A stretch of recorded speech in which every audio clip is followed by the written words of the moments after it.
In today's modern world, electronics are all around us. Computers are part of our everyday life, and roughly 92% of Canadians have used a computer at least once in their lives.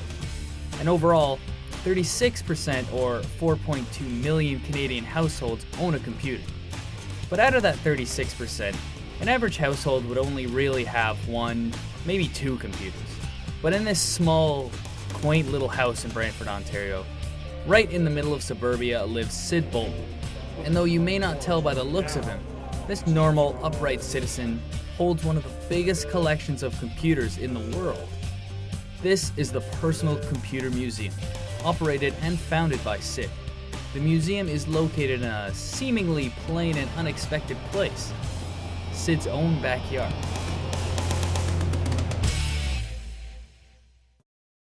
Well, I've always loved computers since I was pretty young, and I decided that I loved all the computers that were out there.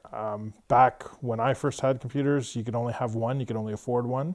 So I saw the first round of people throwing out computers, and I thought, I just can't have this happen, I've got to rescue them.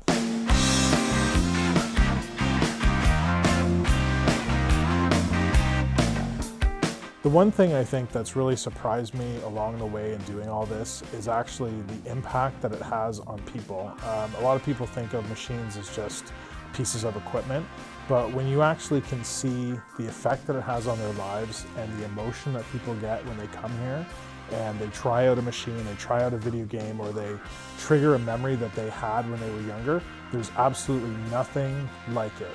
You'd be surprised what a machine can do, and really that's what keeps me going here every single day. Computers aren't the only thing Syd has an unhealthy obsession over. Although he started his life collecting computers, his real passion is for video games.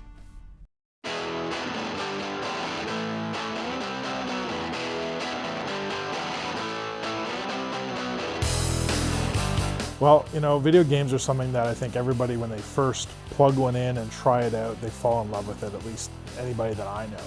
And so I tried one in the 70s. I tried one of the first Pong games, and I thought it was great to be able to actually control the TV yourself.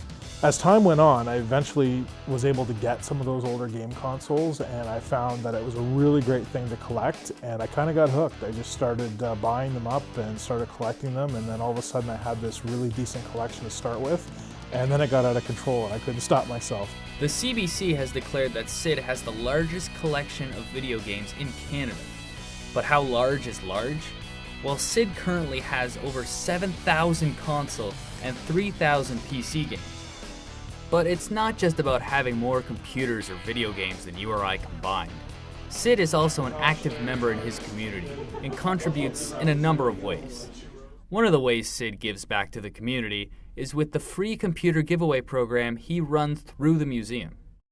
This program allows individuals and nonprofit organizations to apply for a free computer that has been donated by the City of Brantford, various corporations, and other individuals. Syd and his collection of willing volunteers help collect, fix, and distribute repurposed computers to those in need throughout the community. So the thing with computers is that people are, throwing them out and going through them at an incredible rate. And there's families out there and people that don't have computers, they're looking for machines, they can't afford them, and we see people disposing of decent machines, there's nothing wrong with them all the time. So we decided that we would take those computers and we would give back to the community through the giveaway program with the purpose of not only having these people have a computer that they can use in their daily lives, but also we're sort of delaying the process of recycling because every year recycling gets better. So if we can sort of repurpose a computer even for a couple of years, we feel that that's great for the environment and we're helping out a family or a person at the same time. Syd is living his dream. He's surrounded by the computers and games he grew up around and is passionate about passing that knowledge and stories of these old machines to the next generation. Whatever your dream is, don't ever give up on it. You can make it happen just like I did, and all it takes is consistent effort and the belief in yourself that you can make it happen, and automatically people around you will believe in it too, and this is the result.